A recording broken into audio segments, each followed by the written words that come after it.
Hi guys, karibu tena katika Urembo na Princess Zey.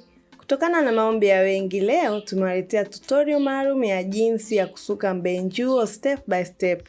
Kama tayari unajua kusuka nywele ya mkono ya kawaida, basi mbenjuo hautakusumbua kabisa kwa sababu mbinu zake zinafanana sana. Tofauti kubwa ni kwamba mbenjuo unasukwa upande mmoja tu na ndio unaufanya uwe nadhifu na wenye mvuto wa kipekee. Kwenye video hii utajifunza aina mbili za mbenjuo. Mbenjuo wa kulalia pembeni na mbenjuo wa kubinukia katikati. Na kama bado hujajua jinsi ya kusuka nywele ya mkono, usijali. Bonyeza link iliyopo chini ya video hii ujifunze kwanza, kwani mbenjuo ni hatua ya pili baada ya kujua kusuka nywele ya mkono.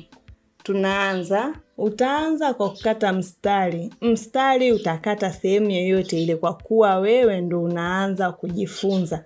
Kwa hivyo kata mstari wako sehemu yoyote ile unayoitaka, na unaweza kukata mstari mfupi, haina shida.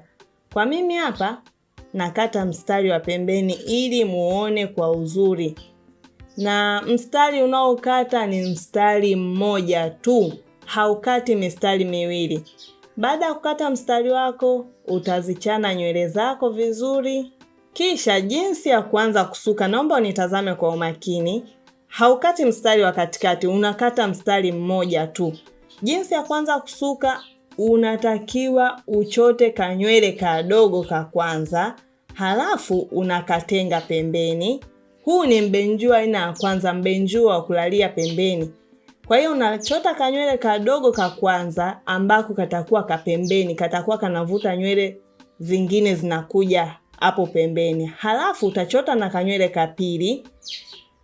Baada ya kufanya hivyo nywele ya kwanza na ya pili, ile ya pili utaileta katikati, lakini ni kwa pembeni. Yani unaileta katikati, mfumo wa kusuka ile nywele ya kwanza inakaa katikati. Kwa hivyo utaileta katikati, alafu utachota nywele nyingine na kuileta pale ulipolazia ile nywele ya pili.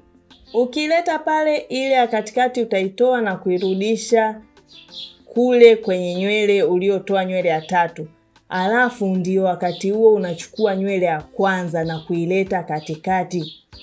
Kisha utachukua tena nywele ya huku ambako zinatokea nywele, unaileta katikati. Kumbuka, hapa hatuchoti nywele upande wa pili, tunachota nywele tu kutokea upande mmoja. Kwa hivyo kipindi unasuka, unakuwa unaleta katikati, lakini unazivutia kwa pembeni, kwa kuwa huu ni mbenjuo wa kulalia pembeni. Kwa hivyo nywele zote